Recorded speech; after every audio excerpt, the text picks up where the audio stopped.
السلام علیکم ورحمۃ اللہ وبرکاتہ۔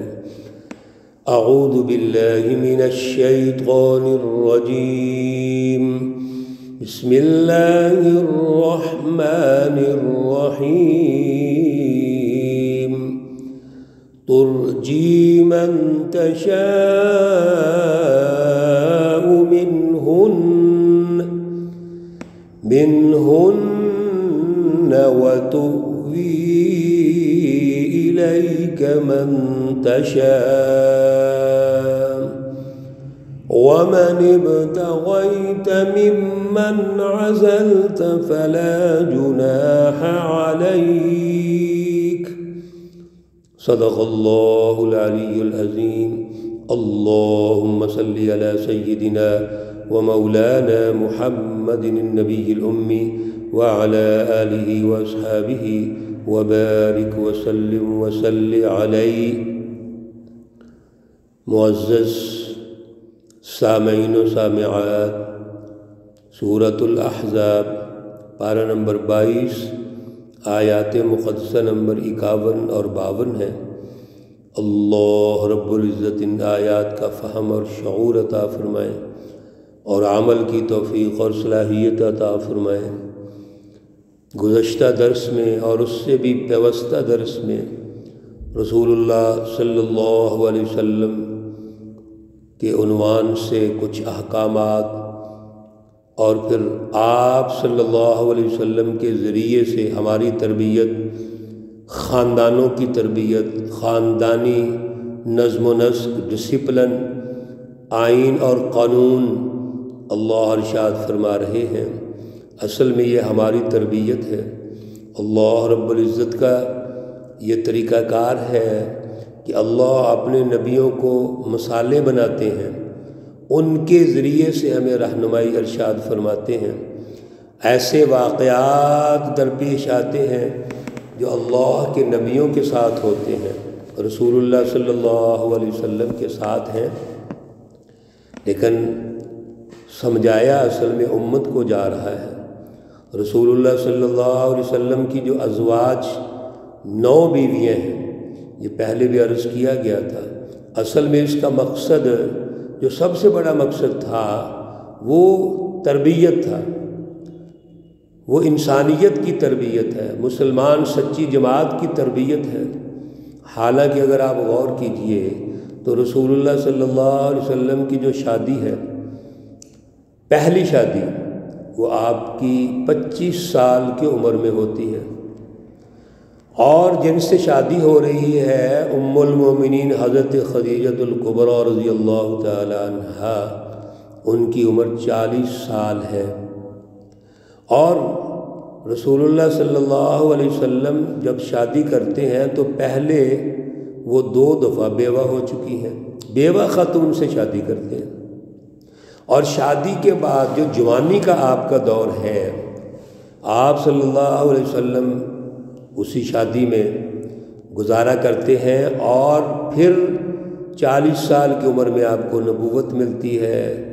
پھر سن 10 نبوی میں ام المومنین حضرت خدیجہ الکبریٰ رضی اللہ تعالی عنہا کی وفات ہوتی ہے۔ وہ عام الحزن جو کہلاتا ہے، غم کا سال۔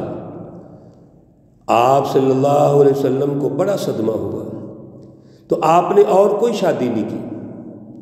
آپ کے دنیا سے جانے کے بعد 53 سال کی عمر میں دوسری شادی کرتے ہیں، ام المومنین حضرت عائشہ صدیقہ رضی اللہ تعالی عنہا کے ساتھ۔ اور پھر جتنی شادیاں بعد میں ہوئی ہیں، ان میں کوئی بیوہ ہے، مطلقہ ہے، کوئی کنواری نہیں ہے سوائے حضرت عائشہ کے۔ یہ جتنا بھی مرحلہ ہے اصل میں تربیت کا مرحلہ، تاکہ مختلف ازواج آپ صلی اللہ علیہ وسلم سے سیکھیں، مختلف چیزیں سیکھیں، اور چیزیں سیکھ کر، مسائل سیکھ کر، احکامات سیکھ کر آپ تو ایک آئینی شخصیت ہیں، اسوہ حسنہ ہے، تو آپ کے ذریعے سے ازواج النبی یہ جتنا دین اسلام ہے یہ انسانوں تک پہنچائیں، سچی جماعت تک پہنچائیں، صحابہ کرام تک پہنچائیں۔ تو یہ رسول اللہ صلی اللہ علیہ وسلم کے ذریعے سے اصل میں ہمیں احکامات سکھائے جا رہے ہیں، تمام امہات المومنین کے ذریعے سے تربیت ہو رہی ہے، ایک اچھا تعلیمی ماحول دیا جا رہا ہے۔ ترجی من تشاء منہن، آپ جس کو چاہیں پیچھے رکھ دیں، منہن ان عورتوں میں سے، وتؤوی الیک من تشاء، اور جس کو چاہیں تو آپ جگہ دے دیں اپنے پاس۔ رسول اللہ صلی اللہ علیہ وسلم کو اختیار دیا گیا ہے کہ امہات المومنین میں، ازواج النبی میں آپ کو یہ اختیار ہے کہ جس کو چاہیں اپنے پاس رکھیں، جس کو چاہیں آپ دوسری جگہ رکھ دیں۔ وَمَنِ ابْتَغَيْتَ مِمَّنْ عَزَلْتَ، اور جس کو جی چاہے آپ ان کو سائڈ پہ کر دیں، کنارے پہ کر دیں۔ فَلَا جُنَاحَ عَلَيْكَ، بس آپ پر کوئی گناہ نہیں ہے۔ ذَلِكَ أَدْنَىٰ أَن تَقَرَّ أَعْيُنُهُنَّ، اس میں قریب ہے کہ ٹھنڈی رہے ان کی آنکھیں، وَلَا يَحْزَنَّ، اور غم نہ کھائیں، وَيَرْضَيْنَ، اور راضی رہیں، بِمَا آتَيْتَهُنَّ كُلُّهُنَّ، جو آپ نے دیا ہے ان سب کو ان پہ راضی رہنا چاہیے۔ میرے عزیزو، رسول اللہ صلی اللہ علیہ وسلم کی جو ازواج ہے جتنی بھی، ابھی پہلے بھی عرض کیا میں نے، ان کا مقصد تو تربیتی ماحول بنانا ہے، ایک سسٹم دینا ہے۔ عام طور پر جو شادی کی وجوہات نفس پرستی ہوتی ہے، ایسی تو بات ہی نہیں ہے۔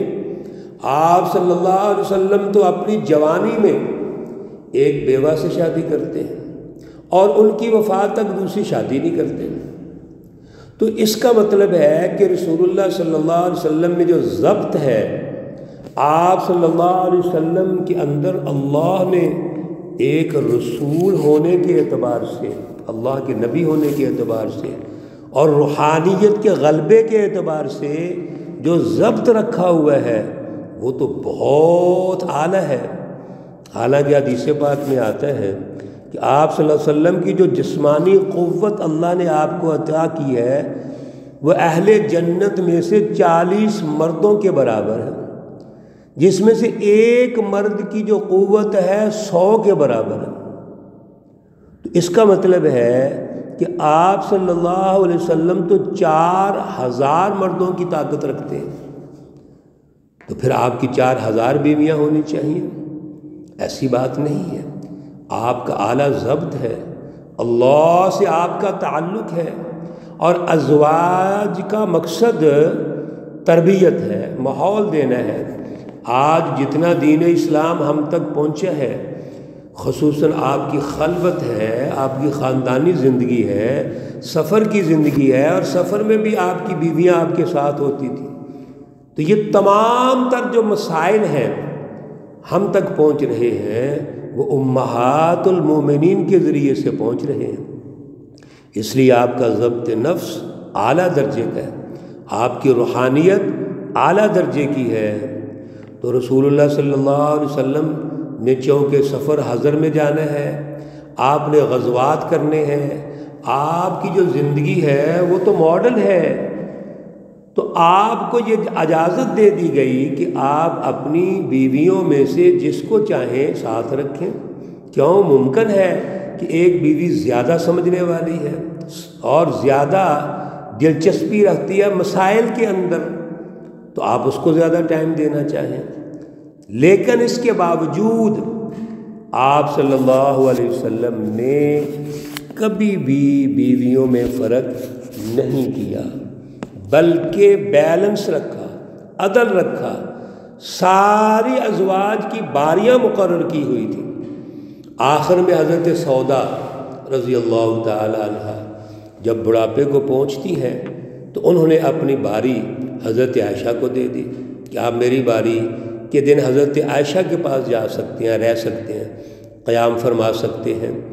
تو یہ آپ صلی اللہ علیہ وسلم نے بیلنس رکھا ہے، اللہ نے اجازت دی ہے۔ واللہ یعلم ما فی قلوبکم، اور اللہ رب العزت جانتے ہیں جو کچھ تمہارے دلوں میں ہے۔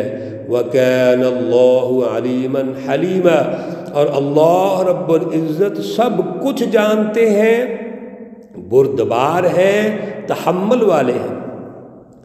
لا يحل لك النساء، اللہ نے رسول اللہ صلی اللہ علیہ وسلم کے لیے حکم ارشاد فرما دیا، لا يحل لك، جائز نہیں ہے آپ کے لیے، النساء عورتوں میں، من بعد اس کے بعد اب آپ اور شادی نہیں کر سکتے۔ یہاں اللہ نے پابندی لگا دی، جو آپ کی بیویاں موجود ہیں بس ان بیویوں کو ہی آپ رکھیں گے، اس پہ اضافہ نہیں کر سکتے۔ وَلَا أَن تَبَدَّلَ بِهِنَّ مِنْ أَزْوَاجٍ، اور یہ بھی نہیں ہو سکتا کہ آپ ان کو تبدیل کر کے اور شادی کر لیں، ایک تو شادی ہی نہیں کر سکتے آپ، بس 9 بیویاں مکمل اور 2 وہ لونڈیاں ہیں۔ لیکن ایسا بھی اگر کوئی آپشن ہو کہ آپ ایک کو تبدیل کریں تو دوسری کو لانا چاہیں تو اس کی بھی اجازت نہیں ہے، اللہ نے پابندی لگا دی۔ اور پھر اگلی اور بات اللہ نے دنیاوی اعتبار سے بھی بتا دی تاکہ ہم بھی اس کو سمجھ لیں، وَلَوْ أَعْجَبَكَ حُسْنُهُنَّ، اگرچہ ان کی خوبصورتی، ان کا حسن آپ کو اچھا لگے، جو عورت آپ اپنے نکاح میں لانا چاہتے ہیں وہ خوبصورت ہے، اچھی ہے، وغیرہ وغیرہ جو بھی اس کی ضروریات، لیکن اس کی بھی اجازت نہیں ہے، إِلَّا مَا مَلَكَتْ يَمِينُكَ، ہاں جو آپ کے دائیں ہاتھ کی مالک، یعنی جو آپ کسی غزوہ میں بطور لونڈی اگر آ جاتی ہے تو ایک علیحدہ موضوع ہے، لیکن شادیاں جتنی عورتوں کے ساتھ ہیں اب ان کے ساتھ ہی رہیں گی، ان میں کوئی تبدیل بھی نہیں ہو سکتی، اور یہ بھی نہیں کہ اگر ایک دنیا سے چلی جاتی ہے تو آپ اس کی جگہ کوئی شادی کر لیں، اس کی بھی اجازت نہیں ہے۔ اس لیے جب رسول اللہ صلی اللہ علیہ وسلم کی وفات ہوتی ہے تو آپ کی جو ازواج موجود ہے، حضرت عائشہ ہے، حضرت حفصہ ہے، حضرت سودا ہے، سلمہ ہے، حضرت زینب ہے، حضرت حبیبہ ہے، جویریہ ہے، صفیہ ہے، حضرت میمونہ ہے رضی اللہ تعالی عنہن، یہ ازواج آپ کی موجود ہیں۔ اور آپ کے جانے کے بعد پھر دنیا کے اندر جتنا دین پھیلا، جتنے مسائل درپیش تھے اور ان کا حل بتایا، جنہوں نے براہ راست رسول اللہ صلی اللہ علیہ وسلم کو دیکھا، اپنی آنکھوں سے دیکھا، خلوت میں دیکھا، جلوت میں دیکھا، سفر و حضر میں دیکھا، ان امہات المومنین نے آگے تمام احکامات اور مسائل پیش کیے۔ وَكَانَ اللَّهُ عَلَى كُلِّ شَيْءٍ رَقِيبًا، اللہ رب العزت تمام چیزوں پر نگران ہے۔ سبحان اللہ، اللہ نے یہ لفظ بول کر کمال ارشاد فرما دیا کہ اللہ نگہبان ہے، رقیب نگران ہے، اللہ سب کچھ اللہ کے علم میں ہے، اور جو کچھ ہو رہا ہے اللہ اپنی نگرانی میں کروا رہے ہیں۔ یہ تمام احکامات، تمام تسلسل، ترتیب، نظم و ضبط، ڈسپلن، آئین اور قانون، جو جتنے اللہ نے دائرے ارشاد فرما دیے، یہ اللہ کی نگرانی میں ہو رہے ہیں۔ اللہ ہمیں سمجھ عطا فرمائے، دین اسلام پر عمل کرنے کی توفیق عطا فرمائے، اور خصوصاً آج خاندانوں کو چاہیے کہ قرآن کی سمجھ حاصل کریں، رسول اللہ صلی اللہ علیہ وسلم اور آپ کی ازواج امہات المومنین کہ جتنے بھی رویے ہیں آپس میں ان کی سمجھ حاصل کریں، تاکہ ہماری خاندانی زندگیاں بہتر سے بہتر ہوں۔ اللہ رب العزت تمام مرحومین و مرحومات کو جنت الفردوس میں اعلیٰ مقام عطا فرمائے۔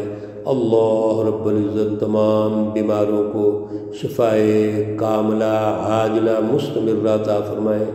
ربنا تقبل منا انك انت السميع العليم وتب علينا انك انت التواب الرحيم وصلی اللہ تعالی علی النبی الأمی محمد وعلى آلہ وأصحابہ اجمعین برحمتک یا ارحم الراحمین۔ السلام علیکم ورحمۃ اللہ وبرکاتہ۔